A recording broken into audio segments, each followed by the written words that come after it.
Who could be ringing the church bell at this time?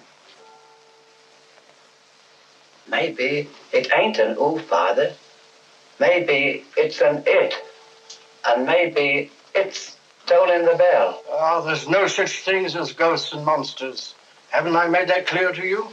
Something tore the throats out of Charlie Rousseau's sheep, and that something didn't leave any tracks. Andy Trent here saw a weird glow moving across the marshes last night, and this morning he found 2 of his sheep dead. Their throats torn open. Maybe the same thing that killed Andy's sheep is tolling the bell. I was on my way just now to deliver a special letter at Penrose Manor when a strange light appeared on the road before me, then moved quickly across the marshes and faded into the mist. I turned the cart around and hurried back here. It's not real. First the light, and now the bell. There's a very sound and logical reason for the bell tolling at this time, and I'm going to find out what it is. You can drive me to the church pots. The letter can wait. No hurry. Nothing will harm you if you're with the priest. Is that true, Father? Ah, what you need is more faith and less imagination. Come along.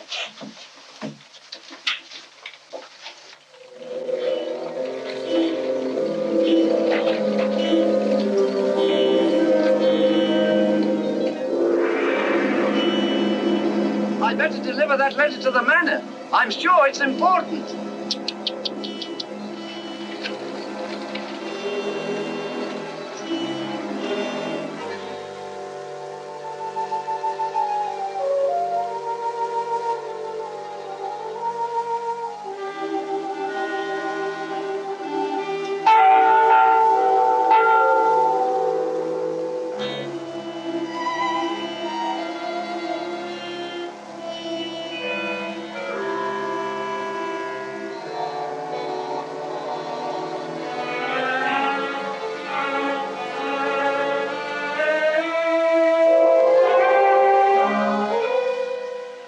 Goodness, that bell has stopped. Odd. It's tolling at this time of night. I don't like it. What with this phantom roaming the marshes? I saw it again tonight. Who would that be?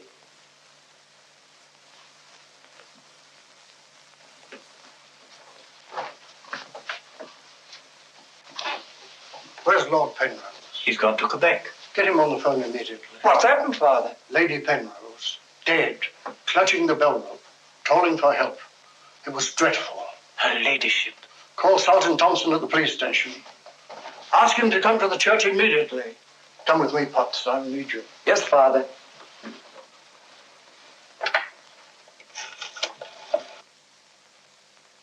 Operator, put me through to Quebec.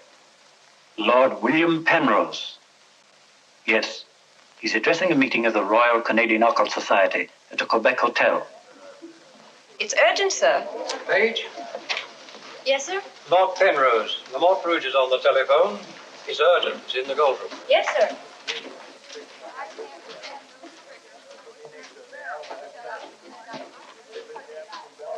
Gentlemen, as you know, the greatest obstacle in proving the authenticity of the occult lies in finding facts. However, if the facts are there, even the most hardened skeptic, provided he has an open mind, must finally acknowledge the actual existence of the supernatural. Do you admit that, Mr. Holmes? Facts are always convincing, Lord Penrose. It's the conclusions drawn from facts that are frequently in error. Yes, in the case of the Hound of the Baskervilles, as well as in the adventure of the Sussex Vampire, we found Watson, that... please. Oh, sorry. Well, gentlemen, this time I have facts. Cold facts. Many years ago, 100 to be exact, an apparition appeared at night in the village now called La Mort Rouge. The following morning, 3 people were found dead, their throats torn out, hence the town's rather grim name. Interesting, yes. But facts? No. I hardly think the tales of superstitious peasants can be considered... I haven't finished, Mr. Holmes. La Mort Rouge has again been the scene of these strange and unexplainable occurrences. Unexplainable, that is, from your point of view. Several of our most responsible citizens have actually seen the strange apparition on the marshes at night. And next morning, sheep were discovered with their throats torn out and no traces of the killer anywhere to be found. Oh, you read about it in the papers. No, as a matter of fact, I haven't. It was merely a deduction. A rather obvious one, I'm afraid. Deductions are a weakness of mine, as Dr. Watson can tell you. Would you believe it? Holmes can... Well, those are facts, Mr. Holmes. Ignore them if you can. But it's very urgent, sir. Okay, well, go ahead. Thank you. I never ignore facts, Lord Penrose. And I have no doubt that the incident of the sheep with their throats torn out is unquestionably a fact. However, the interpretation of this fact as being final proof of the existence of the supernatural is merely supposition. Therefore cannot be accepted without further data. Your opinions, Mr. Holmes, are undoubtedly the result of your inability to cope with something beyond the realm of your comprehension. So, man, I'm sorry, John, but this ridiculous skepticism... Yes, what is it, my boy? La Mort Rouge on the telephone, sir. Very urgent, my lord. Excuse me, gentlemen. I'm afraid, Lord What's Penrose... quite understandable, Sir John. Lord Penrose is deeply entrenched in his beliefs. That's his privilege. Oh, hang it all, Holmes, the fellow was positively rude. Well, shall we see a little overwrought, Watson? I'm leaving immediately.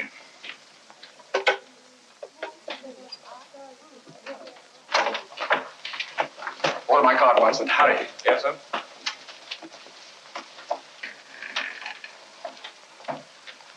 Gentlemen, my wife has just been found dead. Her throat torn out. In exactly the same manner as the sheep. This is terrible. I say, you don't think that it's... Undoubtedly, Mr. Holmes, you would call it murder by person or persons unknown. I'm sorry. If I can be of any assistance... Thank you, no. I'm afraid the happenings in La Mort Rouge wouldn't interest you, Mr. Holmes. Under the circumstances, I think we should adjourn. Yes, indeed, Sir John. Holmes, what a terrible thing. Mr. John, would you be good enough to convey our condolences to Lord Penrose? Yes, I'd be glad.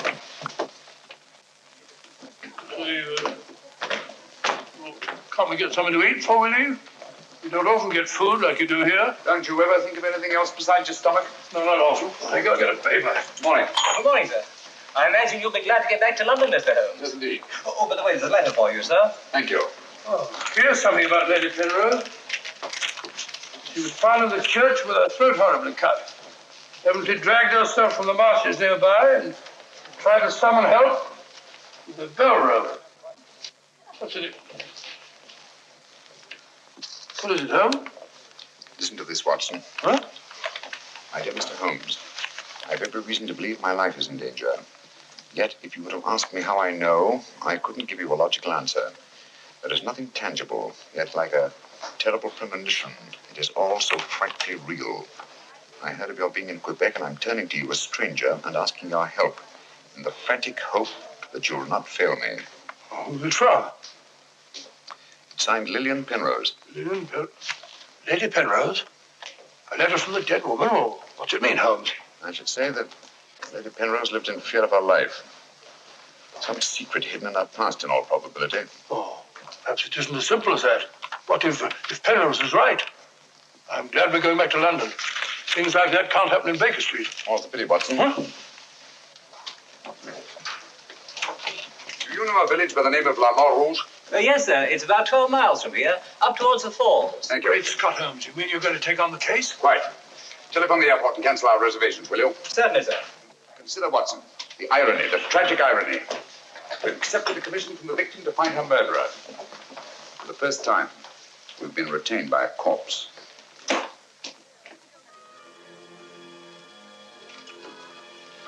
Doesn't seem to be a bell. Never mind, come along. Do you think we should?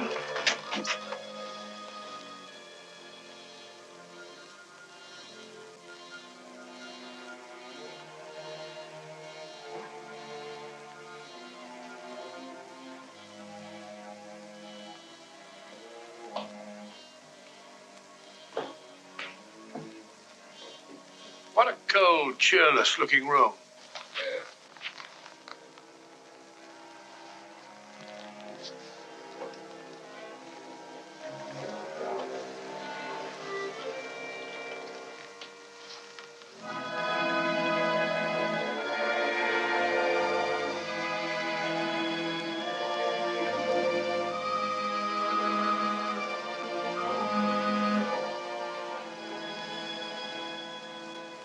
What do you want?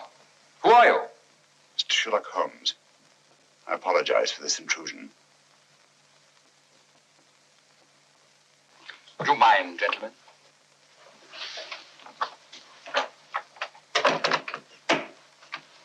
Holmes, is it your custom to burst into people's houses without ringing the bell? We couldn't find the bell, sir. If you've come here to use the death of my wife to prove your theories, I must ask you to leave. Penrose, I received this letter from Lady Penrose this morning.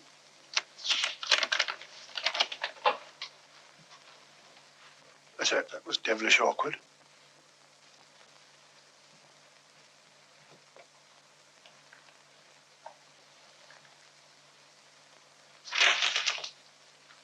I'm afraid you're a little late, Mr. Holmes. My wife's dead. And I've come here to find her murderer. You might have saved yourself the trouble.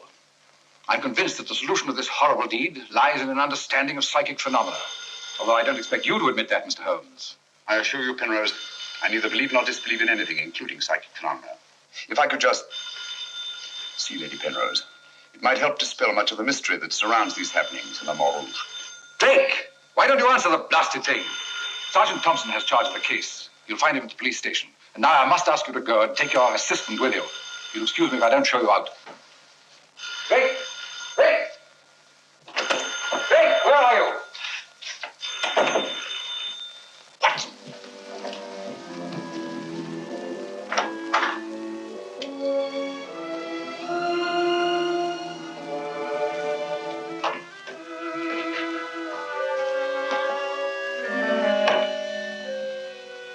Holmes, I've seen it before. Right, Watson, you have.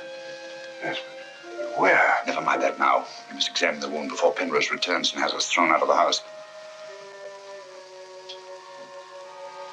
Clumsy job.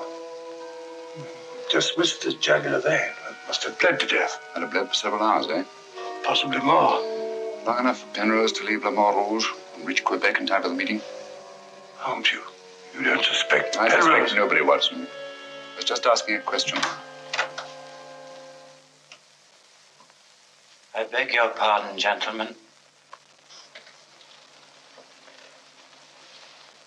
There is another who desired the death of her ladyship. I saw it last night in the fields, moving in and out of the shadows. You're the butler, aren't you? I was the butler. I've given notice.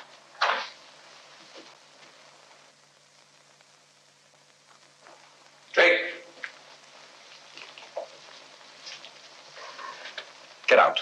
Get out of this.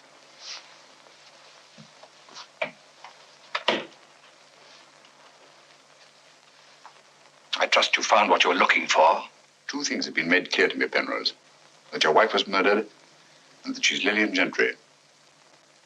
Lillian Gentry? Will you leave, or must I call the police? That will not be necessary. We're on our way to the police station now.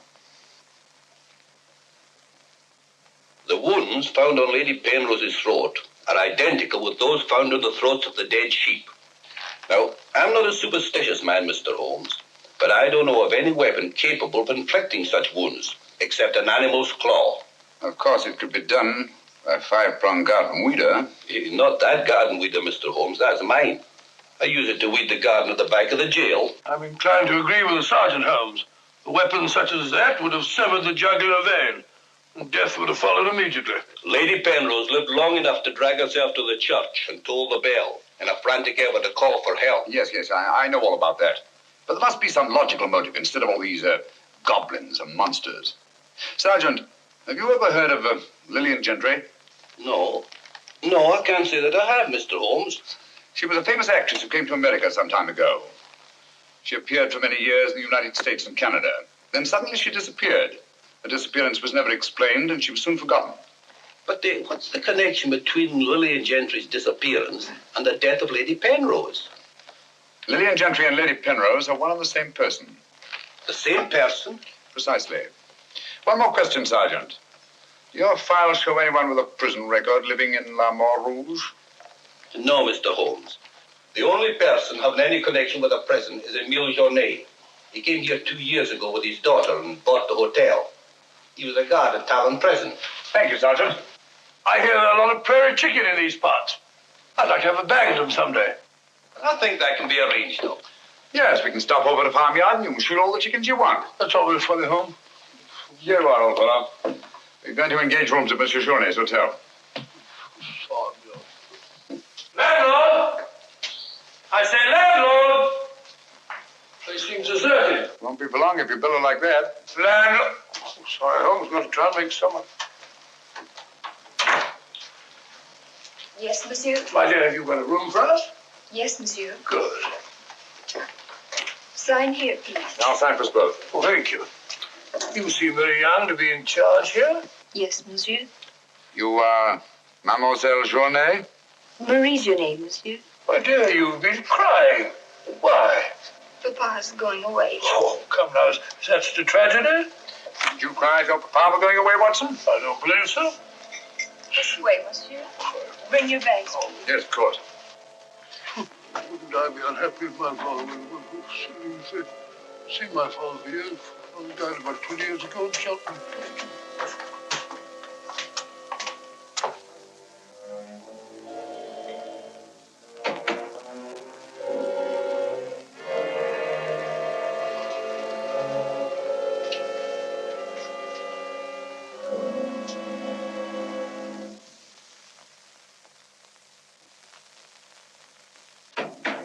Some talk of Alexander, some of Hercules, of Hector and Lysander, such like names as these.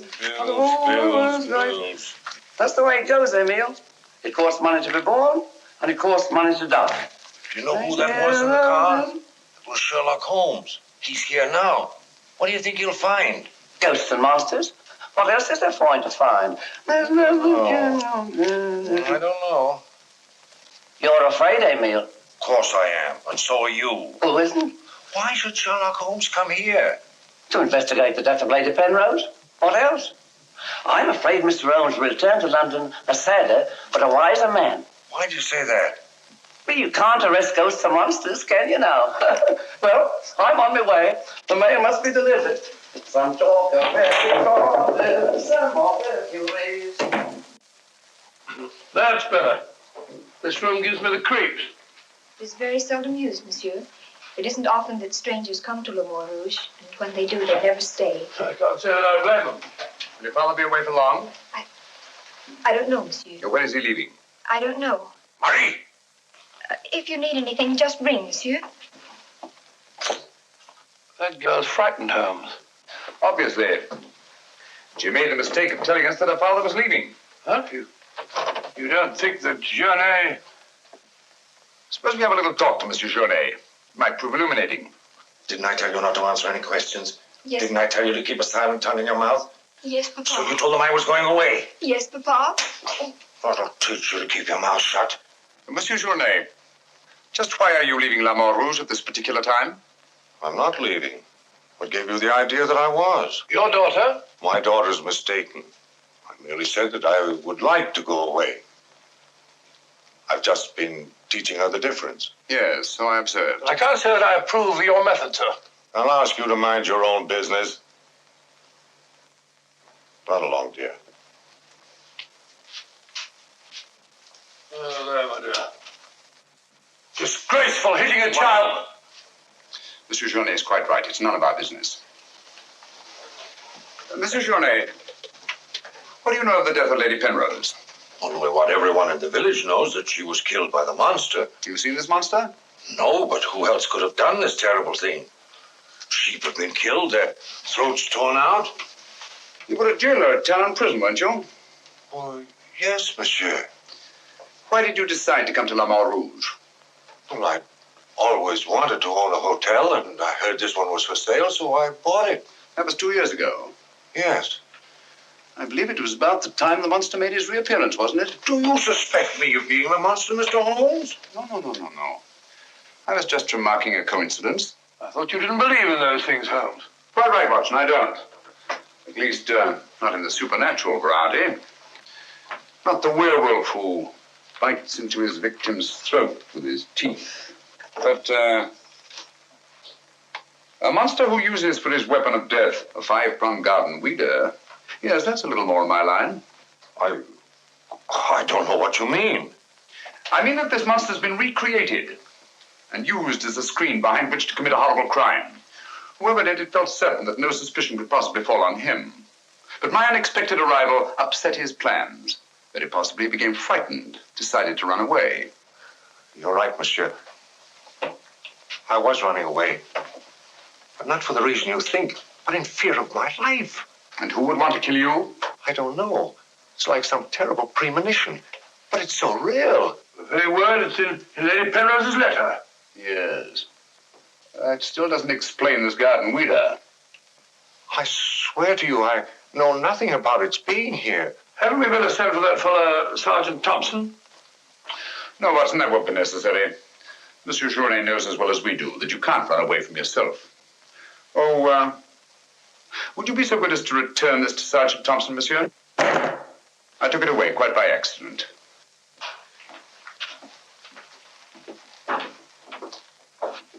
Monsieur Journet knows as well as we do. You can't run away from yourself. This fellow Journet seems a very frightened chap. Do you think he'd have any connection with Lady Penrose's murder? Time will tell us many things, Watson. And now, my dear fellow, there's something you can do for me, if you will. Anything, Holmes? I knew I could rely on you. I want you to mingle with the people in the cafe tonight. Find out all you can and keep a particularly sharp eye on Journet. But you sort of take over the case. That's right, old boy. I want to get a good night's rest before starting out again in the morning. Oh, and incidentally, make yourself as inconspicuous as possible, will you? Inconspicuous? You can depend on me.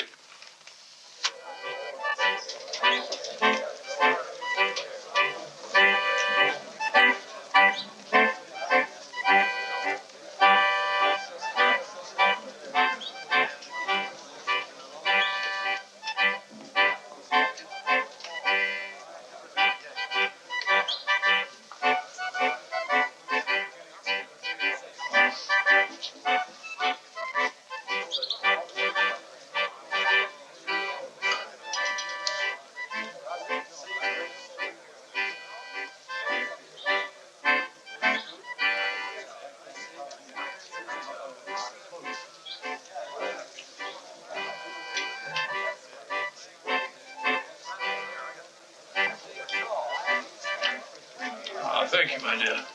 I'm glad to see that the tears are all gone. Are you feeling better? Thanks to you and Mr. Holmes, Papa's not going away. Not going away? Oh, good.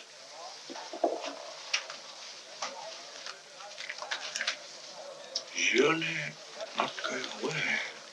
There are many phases of the supernatural, Mr. Drake. Witchcraft, vampires, werewolves, ghosts, monsters. You'll find them all in the history of crime. So I say to myself, Potts, this is the handiwork of the supernatural. I gather that your name is Potts, that you're interested in the detection of crime. Allow me to introduce myself. My name's Watson, Dr. Watson of 221B Baker Street, London, England. How do you do, sir? Here's the crime. Bigger and better crime. I deduce, my good man, that you're somewhat drunk. Yeah. Sharp he is. Sharp as a tack. And just as flat-headed. You might also deduce that I'm leaving this place. Getting out. As soon as the bus I'm waiting for hoots its hooter. I believe they say honks its hooter in these parts. Hoots to me, honk to you. Hoot, hoot. My dear fellow, I don't care two hoots whether it's hoot or honk. Oh, that's my bus, gentlemen. I just heard it hoot its hooter distinctly. If you solve this case, let me know.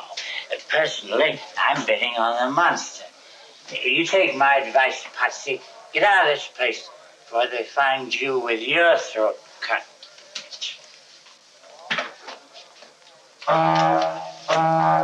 Hoots! It's hooter.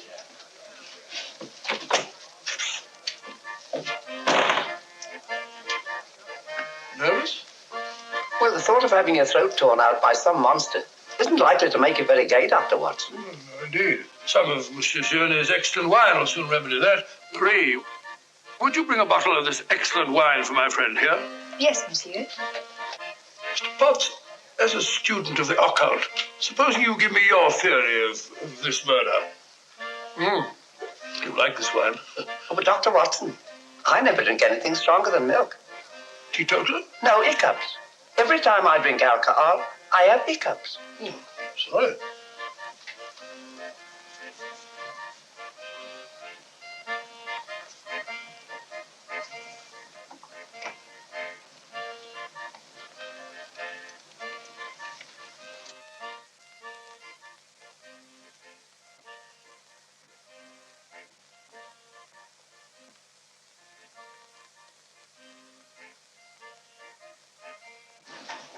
Mr. Holmes.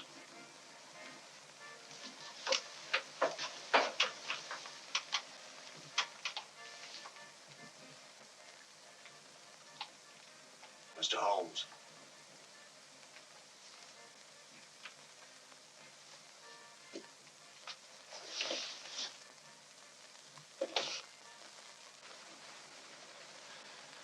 This circle is where the murder actually occurred. Yes, Mr. Holmes.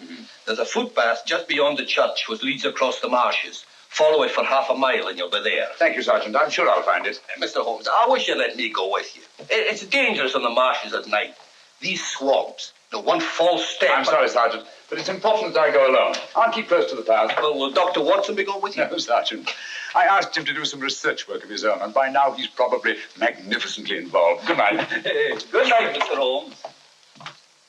But according to your theory, Dr. Watson, everyone in the village is under suspicion. Pardon me. It's quite all right. Oh, thank you. Murder is a very interesting study, gentlemen. I well recall a short story by that brilliant author, G.K. Chesterton, in which the murder is committed by a postman. I refer, of course, to the Invisible Man, a brilliant bit of deduction on the part of Father Brown. I'm a postman. This is precisely why I mentioned it, to illustrate the absurdity of assuming because one man in a postman's uniform is a murderer, any other man in the same uniform should be suspected. Thanks. Had me worried for a minute. Oh, filthy, flabbed it up. A child can see that this ridiculous monster has got you all afraid of your own shadow. I saw Lady Penrose. I wouldn't like it to happen to me. I'll be getting on. I'm going with you. Good night, Doctor. Good night. It's quite all right.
Well, what's so strange about a church bell ringing?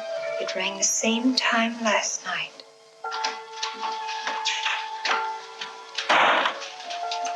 Excuse me, Dr. Watson. Can you tell me if Mr. Holmes is armed? Armed, my little fellow? Why should he be? He's gone to bed. You're wrong, Doctor. He was out in the marshes alone.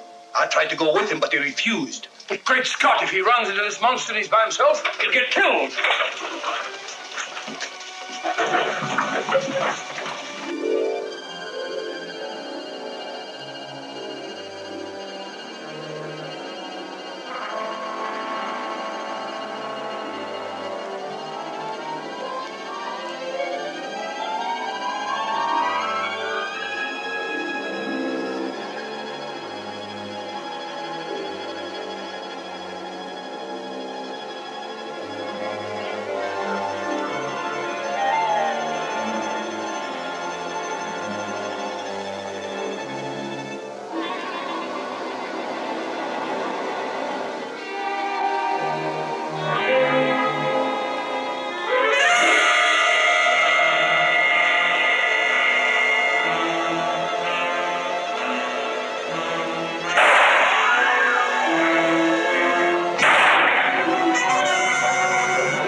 Watson, where are you? I'm in the bog. Oh, good gracious. Come here. Your instructions were to mingle with the people and stay in the cafe. Sergeant Thompson said you were out here alone, so I thought you might need help. Yes, so you proceeded to fall in the bog, eh? Fall?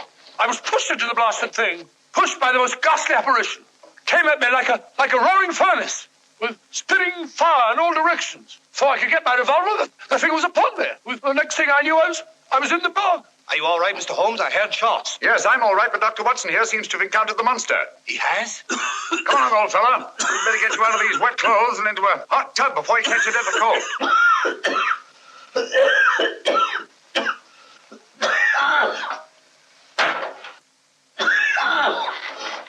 Yeah, you've had enough of that. Drink this. You'll be as fit as a fiddle in the morning. Well, you had such a bad time. I got a right to share your dangers. Thanks, old fellow. You know, I wasn't sure the villagers weren't right. And if it did turn out to be some sort of supernatural monster, well, why should I involve you? Rubbish. However, I did learn something. I can now state positively that our antagonist is not a phantom. But the thing actually spat flames at me. All just a figment of your imagination. The murderer knew I was out on the marshes, and obviously wanted to frighten me. You frightened me, all right. How do you manage the flames? Merely clothing, treated with phosphorus. When the murderer fled, his shirt caught on a tree, and this piece of cloth was torn off. Come in. I'd like a few words with you, Mr. Holmes. I'll come directly to the point. Hello? What happened to your assistant? I'm not his assistant. If you must know, I was pushed into a boggy hole on the marsh. Pushed? By whom? I don't know. Spat fire at me. My good sir, in spite of Mr. Holmes's theories to the contrary, things have been seen and heard on those marshes that cannot be explained away by the use of logic. If I were you, I'd keep away from them. I'm not so sure. Holmes found... Penrose, for the first time in my long pursuit of crime, I confess that I find myself baffled. I'm a detective. I need tangible clues. And up to now, I admit I found none. And you won't. I advise you to leave La Mort Rouge. Tonight, you escaped with your life. Next time, you may not be so fortunate. Thank you for your considerate advice, Lord Penrose. Good night, sir. Excuse me. Oh, good night. I don't like this fellow, Holmes. Why do you think he came here? He wanted to find out if we discovered anything. He seemed very pleased when I told him we hadn't. Now, Watson, there are one or two questions I want to ask Sergeant Thompson. You stay here. I have a vitally important job for you. Anything, Holmes? What do you want me to do? Go to bed. Yes, it's cotton fabric. Here, take a look. That discoloration, the purple ink must have been spelt on it. Possibly. I should say this cloth was red with blue lines. Probably large checks. Yes, it seems to have been laundered a good many times. The blue lines are almost completely erased. Yes, you can scarcely see them. Good fabric, well woven, with a solid base. Hello, Bill.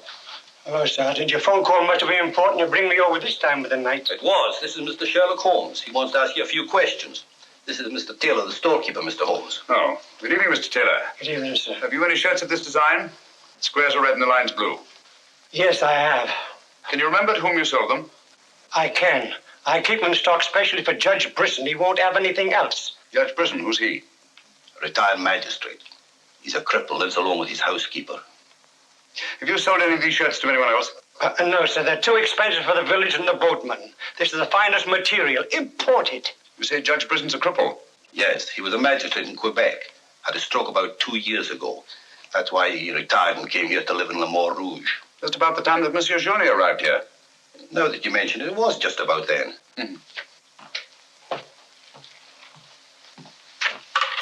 Hello, operator? Give me Judge Brisson's home, will you? Thank you.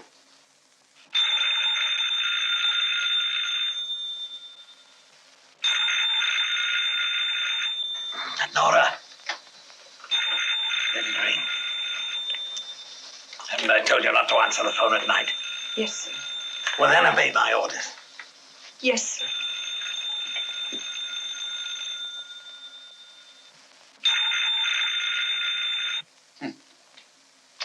No answer.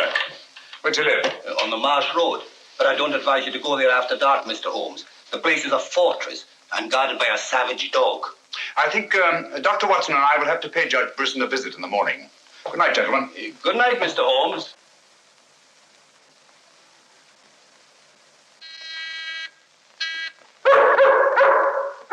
Two locks on the door. One of them new. Yes, I should say that Lady Penrose's death had increased Judge Brisson's terror. Don't like the sound of that dog. No, sounds hungry. Possibly ravenous.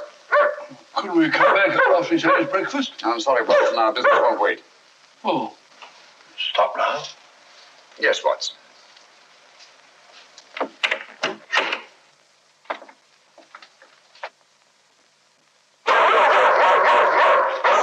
Good Friday. Good morning. Good Winnie. Who is it?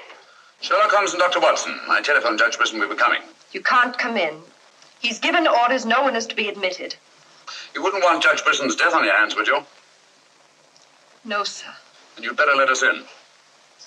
I'll probably lose my job for this. Not after we've talked to Judge Brisson. My good woman, you keep an eye on that dog. Oh, don't worry, Watson. You know as well as I do. The dog won't touch you if you're with its master or mistress. Well, you know it and I know it. We're quite sure the dog knows it. Good dog. Happy dog. Nice, Winnie. Good Winnie.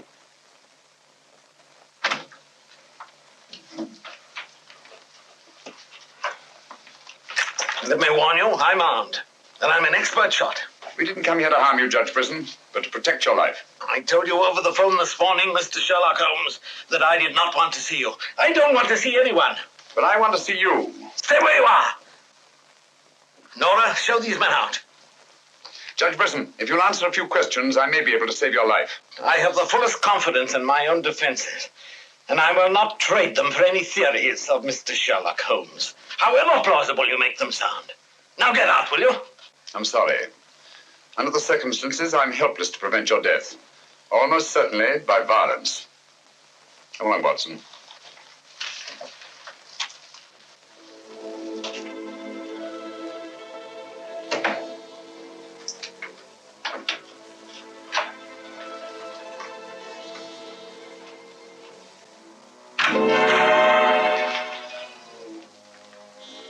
Pardon me. May I trouble you with that envelope? I must have dropped it.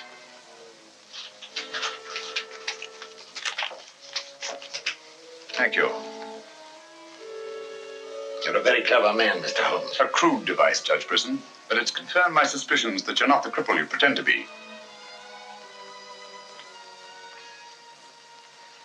I'm sorry. But I'm frightened of everything and everybody. Why don't you sit down? You want to get shot, Holmes? Come in, Watson, and close the door. Sit down, old fellow. Judge Brisson has decided not to shoot us. Oh, very kind of him. Gentlemen, this fear is driving me mad. It's quite understandable. The whole village seems to be consumed with fear. But in your case, judging from your vicious dog, those barred windows, and that hunting rifle, it's not fear of the supernatural. Just what are you afraid of? Well, truthfully, Mr. Holmes, I don't know. And yet I feel its very presence. At times, I feel I can almost reach out and touch it. When I first came to La Rouge, I had a slight attack. It affected my legs, but, well, I've recovered. And you've continued the deception, using the wheelchair as an excuse for not going about the village. Well, you see, people would be more inclined to accept my hermit-like existence. Yes, naturally. Tell me, Judge Brisson, had you ever heard of Monsieur Journet before you arrived at La Rouge? No, I hadn't. How many of these shirts has your housekeeper purchased for you? Oh, 4 or 5. I'm not positive. You still have them? Well, 1 or 2 became badly worn, and I told my housekeeper to give them to a man who was doing some work for me at that time. Can you describe him? No, I'm afraid I can't. That was about a year ago, you see, and, well, I didn't pay much attention to him. He worked in the garden. Could your housekeeper remember him? No, that was a different housekeeper then. She went to the United States. Try to remember, Judge Brisson. Your life may depend on it. I do remember one thing. He had a very slight limp. I used to watch him from that window as he walked across the lawn. Splendid. Continue your vigilance, Judge. And under no circumstances allow anyone to enter the house, even someone you may know well. What's that mean, Holmes? It may mean nothing, Watson, and it may mean everything. I'm quite sure that Sergeant Thompson will have observed a man with a limp in a village the size of La Rouge. Good day, Judge, and thank you. Good day, sir. I'm sure Sergeant Thompson will have observed a man with a limp in a village the size of La Rouge.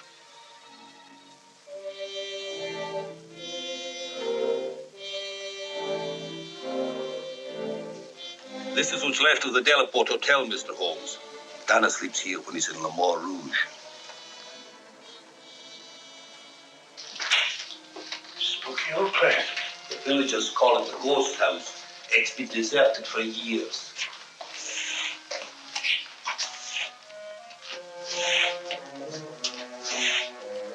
He walks with a limp. A left foot, I think. To the trained ear, Sergeant, footsteps have a characteristic rhythm as identifiable as fingerprints.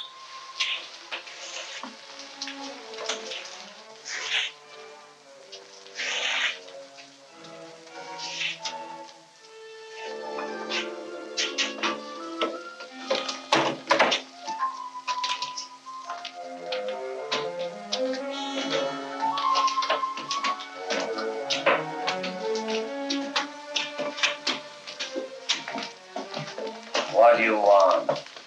Come to have a talk with you, sir. I've done nothing. Then you won't mind answering a few questions. What do you want to know? Tell me, Tanner, where were you 2 nights ago? Down the river. Last night? I just got back tonight. You're lying. You can't frighten me. But now I got a job to do. Quite evident that you haven't been on the river within the last 48 hours. Are you trying to make me out the murderer of Lady Penrose? How do you know she was murdered? I'll tell you how you know she was murdered. Because you murdered her. Holmes, look! In there! The monster! That's right, Watson. One of Bristol's shirts, which Tanner here treated with phosphorus. Take him, Sergeant. I'll give you all the evidence later. For cover!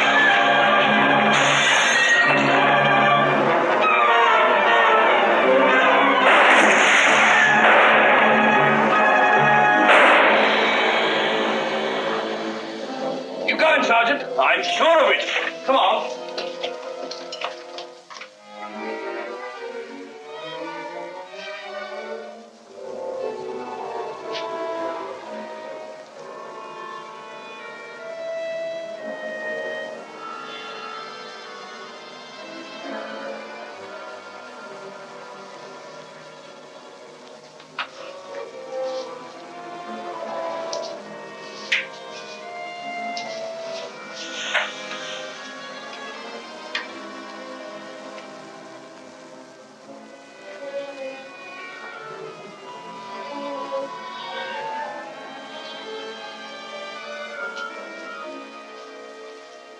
I see no reason why we shouldn't leave for home tomorrow.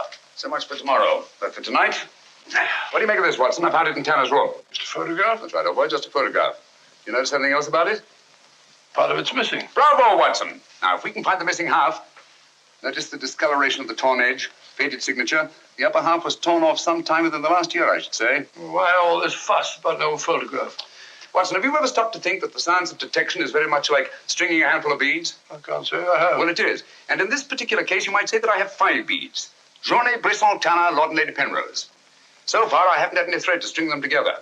This, gentlemen, is our thread. And I think I shall start with Lady Penrose. But Lady Penrose is dead. The dead can tell us many things, Sergeant. You and Dr. Watson remain here at the hotel. I'll meet you later. I'm sure you got Tanner, Sergeant. But Mr. Holmes is never satisfied with a dead criminal. He has to sit in on the post-mortem. Come along. Let's go downstairs and celebrate the death of the monster. That's a good idea, Doctor.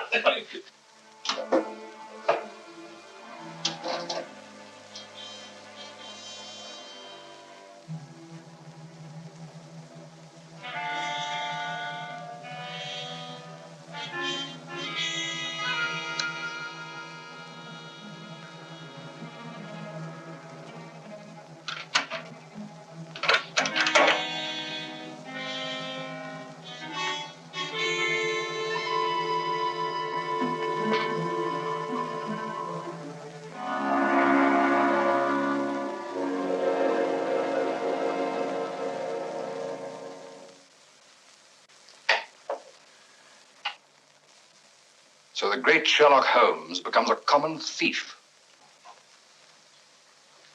You realize, of course, that I might have shot you. I knew that you'd refuse to see me, so naturally I had to take that chance.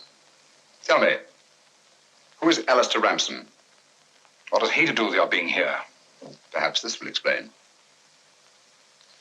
Found the lower half in a room occupied by a boatman named Tanner. The upper half was in Lady Penrose's safety box. Alistair Ramson murdered a fellow actor in my wife's company. He was sentenced to life imprisonment. The whole thing was a great shock to her. So she retired from the stage and you married her shortly after? Yes. Where and when was this murder committed? In Quebec, 5 years ago. Ramson was shot 3 years later trying to escape from Talon prison. His body disappeared in the St. Lawrence. Was it ever recovered? I don't believe so. Penrose, Alistair Ramson and Tanner are one and the same person. What? It was he who sent the upper half of that photograph to your wife as a warning. What could my wife have in common with a murderer? Yet he killed her. He killed her? Yes. The monster was none other than Tanner himself. We found a shirt impregnated with phosphorus in his room. Tonight, when we faced him with the evidence of his crime, he bolted and jumped out of the window into the river. Sergeant Thompson fired a couple of shots at him. He's dead? In a way, yes. I don't understand. Tanner is dead only because he was discovered, and had therefore outlived his usefulness to his creator. But I'm afraid that Alistair Ramson, the actor, who created and played the part of Tanner, is very much alive. But surely, now that you know who the murderer is, the police... It's not quite as simple as that. During the time he's lived here, Ramson has undoubtedly established another character for himself, perhaps several others, who are by now familiar to the people of the town of Le Mans Rouge and quite above suspicion. He could be almost anyone in the village. He may even have been your butler, Drake. This is fantastic. Yes. Yet Lady Penrose's death is only the beginning. There's no saying where this madman will strike next. Tell me, is there anyone else in Le Mans Rouge who may have been connected in any way with the case of Alistair Ramson? Judge Brisson was the magistrate who tried and sentenced him.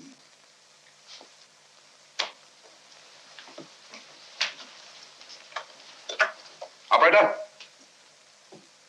Operator, give me Judge Brisson's home. It's urgent.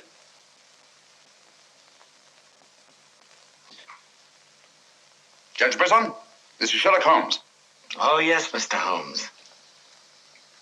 Oh, I'm quite all right, thank you. I've chained up the dog, as you asked. As I asked? I haven't telephoned you before. Somebody's obviously imitated my voice in order to gain access to the house.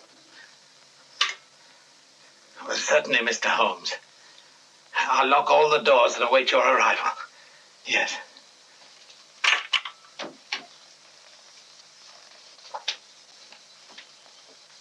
Nora! Nora! If I can be of any assistance, Mr. Holmes... Thank you, but I'm afraid... You think Judge Brisson's life's in danger? I only hope I'm in time to prevent a second murder.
You know who it was? I don't know. I don't know.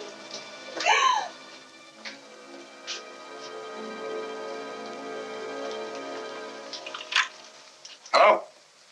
Operator, Monsieur Journet's cafe. I want to speak to Sergeant Thompson. Sergeant.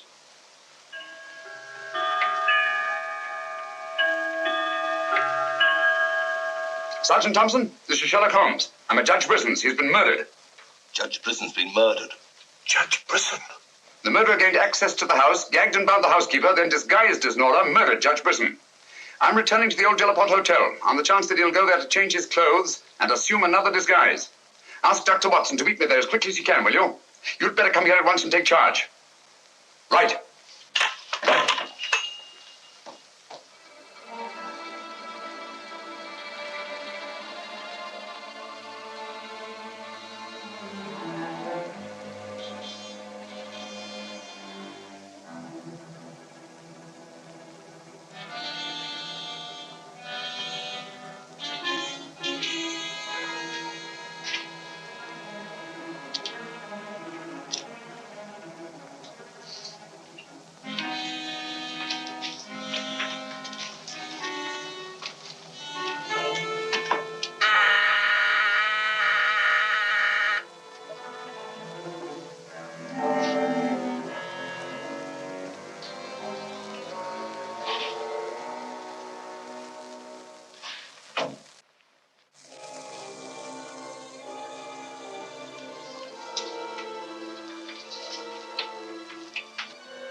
Throw your revolver on the floor in front of you and raise your hand, Sherlock Holmes.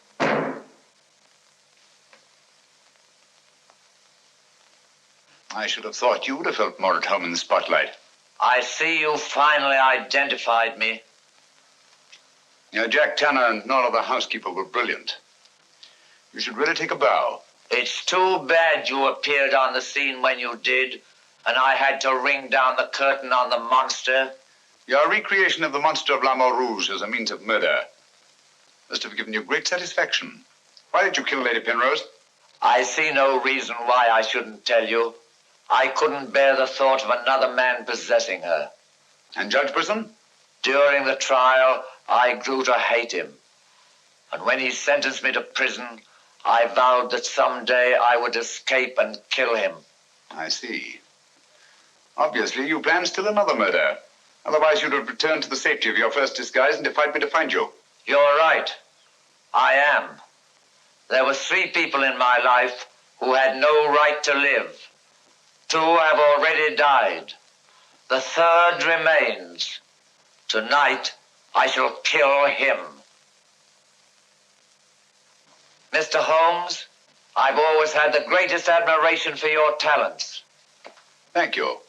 Your performance in this case has also been brilliant. So brilliant that I'm afraid I'm going to have to ring down the curtain on it a bit prematurely. Mr. Ramson, we are artists in our fashion, not creatures skulking in alleys. If our positions were reversed, I shouldn't think of sending you to your death, lacking a few stray pieces of the puzzle. What do you want to know? The name of the 3rd person. I have no objection. If there is a hereafter, which I doubt, you and he will meet very soon, Mr. Holmes. The name of the 3rd person is...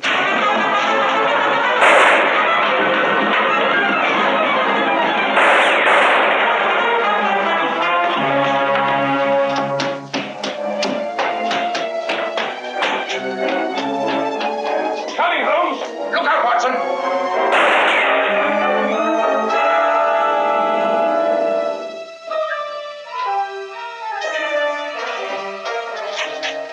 All right, Watson. Where is he, Holmes? Gone. Thank heavens you're safe. Thank heaven you came and you did. this, Watson. Got it.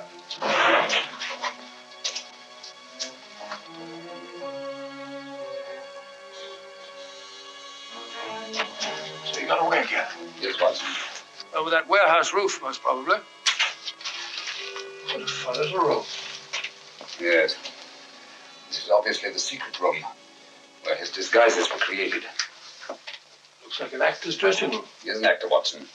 One of the finest acting talents of our time. Look at this. Nor the housekeeper. His name's Alistair Ransom. Alistair Ransom? Never heard of him. No, that's not important. The important thing is that he murdered Lady Penrose and Judge Brisson. Great Scott, he did it. Yes, Watson. This Ransom is a paranoiac. His orgy of crime is not complete. There's still another. I was just about to learn his name when you so conveniently fell down the stairs. Sorry, old chap. Needn't be, old boy. You saved my life. Look at this, Watson. Tanner. Tanner? Where do you think he'll strike next? Obviously, Journey is to be his third victim. Journey? Yes, Watson. As in the cases of Lady Penrose and Judge Brisson, Journey also felt his presence. But in each case, it was vague and unexplainable. Oh, what connection can he have with Judge Brisson or Lady Penrose? Journey was a guard at Talon Prison, where Alistair Ransom was confined. He's the third person against whom the murderer holds a grievance. Now he's disappeared. Journey disappeared? Oh, so Marie told us in the cafe? Watson, Journey's disappearance can mean only one thing. He's in hiding. Our job is to find him before Ransom does. Journey is the only man who can lead us to the murderer. We better have a talk with little Marie.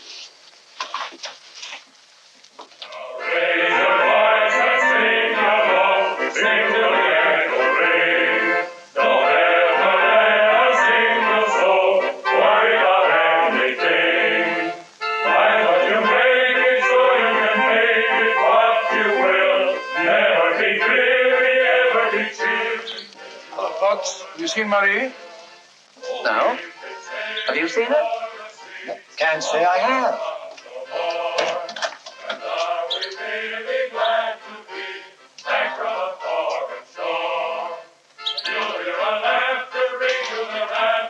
Marie? Watson.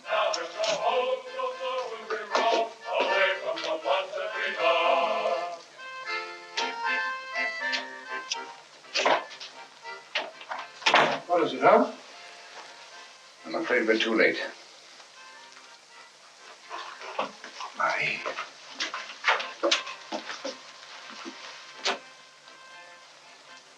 Don't touch anything, Watson.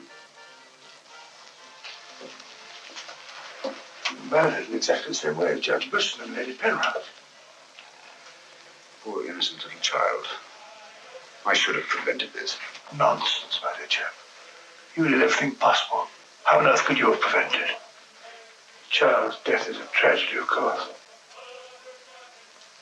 I see exactly what happened. She was standing here by the desk, and the murderer came in by that door. He came in through that door, but Marie was not in the room. She alone, of all people in the cafe, saw Ransom enter this office. It was someone she knew well. Someone who might have a message from her father. So she followed him here. And when she refused to tell him where her father had gone, he killed her. Ransom already knew that Journey had disappeared, but he didn't know where. When he questioned her, she became suspicious, and it was then that he killed her. Telephone Sergeant Thompson, will you? And this is Judge Brisson's. Ask him to come here at once. And see that no one leaves the cafe until he gets here. The murderer may be among them.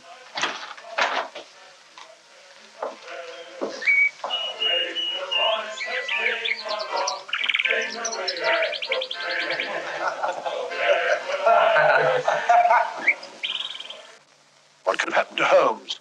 He's been away all day. It's very unfair of him keeping me in suspense like this. He knows how worried I become. He continues to do it, and do you know why? He actually enjoys making me miserable. Half a mo.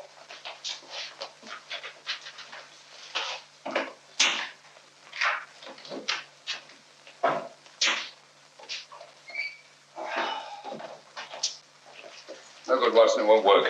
What won't work? I've been to every place where Journey could possibly be in hiding. What's that you've been all day? Yes, Watson, I must admit that I'm completely baffled. We've got to find Journey before it's too late. But how? I've been everywhere within a radius of 5 miles of this village. I've even been to the church. in the hope that he'd disguise himself and attend Mass. He may have gone to Quebec. Every road's covered. He hasn't left this vicinity, of that I'm certain. All right, I'll answer it. Hello? Hello?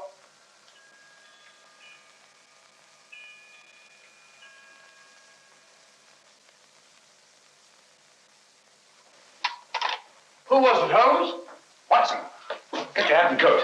You're very rude, Holmes. You leave me all day long with that very dull inspector. I ask you a perfect polite question, and all you say is, Watson, get your hat and coat. We're going to find Journey. Sergeant, you wait here till I call. Watson, do this. Watson, do that. Watson, get your hat and coat. Watson, take it out. Watson, Brisson's house.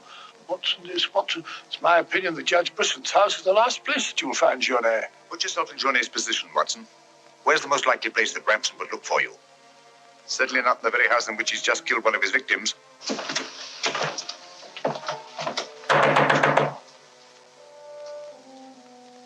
Journey!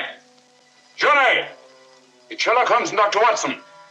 We are here to help you. I don't like the look of it, Holmes.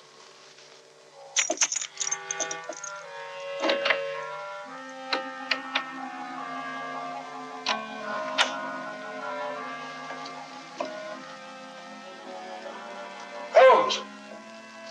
Holmes! Where are you? Here I am, Watson.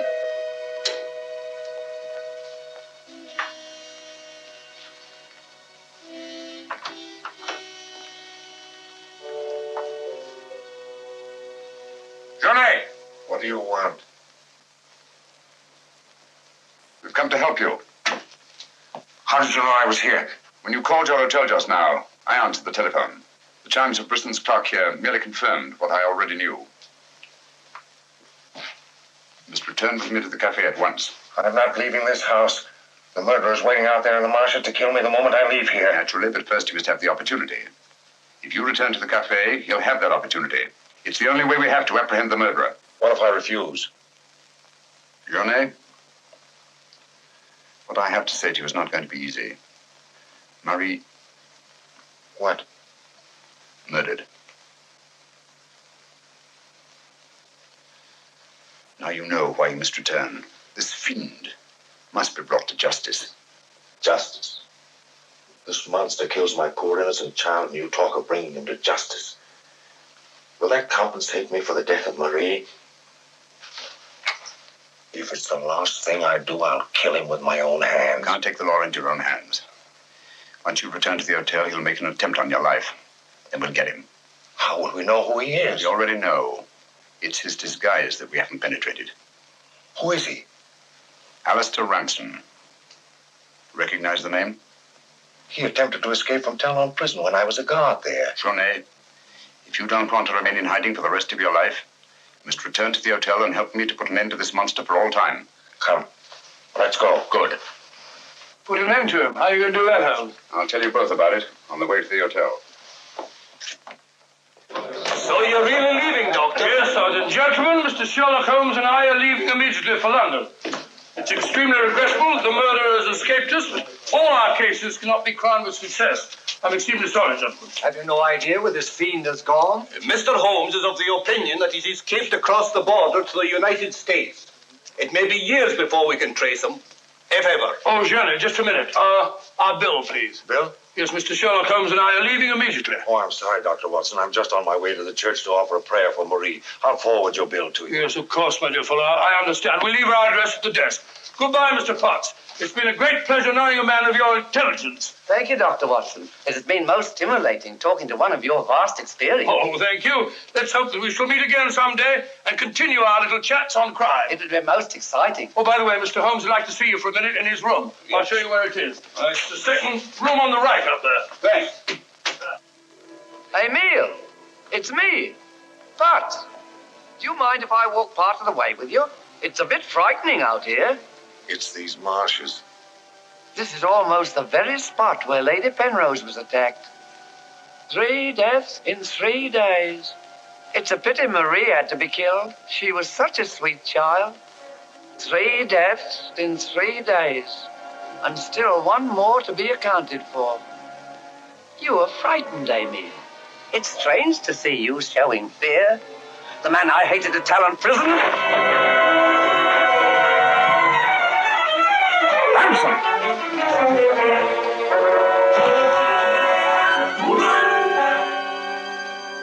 Sherlock Holmes. Yes, Mr. Ramson. So you see the final curtain has not fallen after all.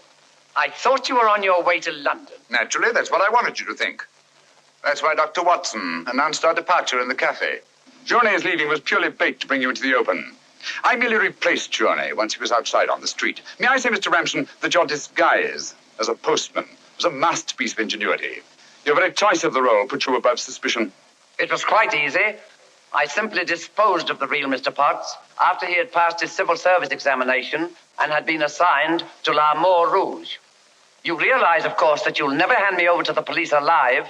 It's not my function to be your executioner. My duty is to hand you over to the authorities, which I fully intend to do. You're an optimist, Mr. Holmes. Oh, not necessarily. We're surrounded by police awaiting my signal.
I've killed him.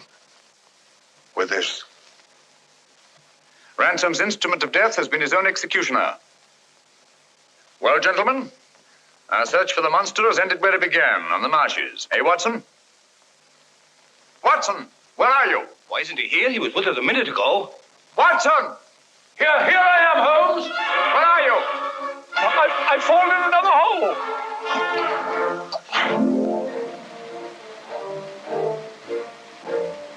I should like to have seen a bit more of Canada before we sailed, Holmes. So should I, Watson. Canada.